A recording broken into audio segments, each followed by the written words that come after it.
Trump ने रोक दी funding तो बांग्लादेश पहुंचा भारत का दुश्मन। टूल किट गैंग हुआ बेनकाब।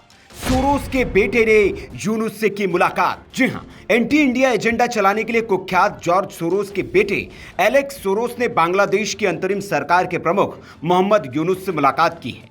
यह मुलाकात उस वक्त हुई है जब अमेरिका के राष्ट्रपति डोनाल्ड ट्रंप ने बांग्लादेश को दी जाने वाली मदद पर रोक लगा दी है। Alex Soros open society foundation के अध्यक्ष हैं।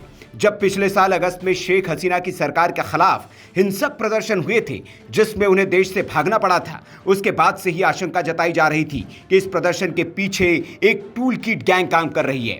पिछले साल अक्टूबर में जब मोहम्मद यूनुस ने यूनाइटेड नेशंस के कार्यक्रम में भाग लेने के लिए अमेरिका की यात्रा की थी, उस वक्त उन्होंने न्यूयॉर्क में जॉर्ज सोरोस से भी मुलाकात की थी।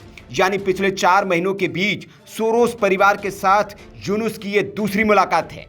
हमेशा से माना जाता रहा है कि मोहम्मद यूनुस को अमेरिका की एक मजबूत लॉबी का समर्थन हासिल है और उसी लॉबी ने शेख हसीना की सत्ता को पलटा है। ढाका में हुई मुलाकात के बाद मोहम्मद यूनुस ने कहा कि सोरोस और ओएसएफ ओपन सोसाइटी फाउंडेशन के प्रेसिडेंट बेनिफर नौरोजी के नेतृत्व में एक प्रतिनिधिमंडल ने बांग्लादेश में सुधार के लिए अंतरिम सरकार के एजेंडे को अपना समर्थन दिया है।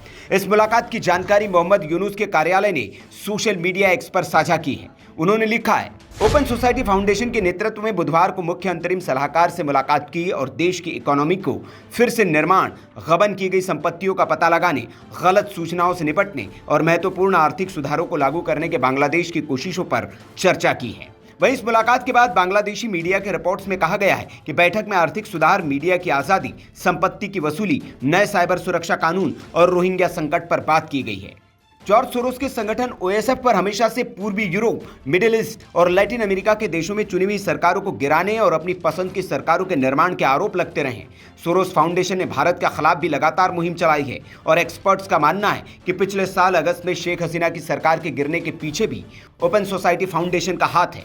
जॉर्ज सोरोस का जन्म हंगरी में हुआ था और बाद में उन्होंने अमेरिकी नागरिकता ले ली। हालिया समय में जॉर्ज सोरोस का नाम भारत में तब गूंजना शुरू हुआ जब उनका नाम अडानी विवाद में सामने आया। आरोप लगाए गए कि जॉर्ज सोरोस के संगठन ने ही अडानी के खिलाफ मुहिम चलाई ताकि मोदी सरकार को बदनाम और अस्थिर किया जा सके।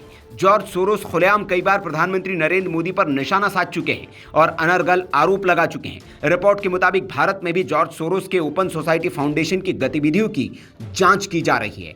और अब बांग्लादेश में खुलेआम जॉर्ज सोरोस के बेटे की मुलाकात ने यह साबित कर दिया है कि बांग्लादेश में जो तख्ता पलट हुआ है उसके पीछे कहीं ना कहीं जॉर्ज सोरोस का हाथ जरूर है। Bureau report, VK news. VK news, राष्ट्र के नाम।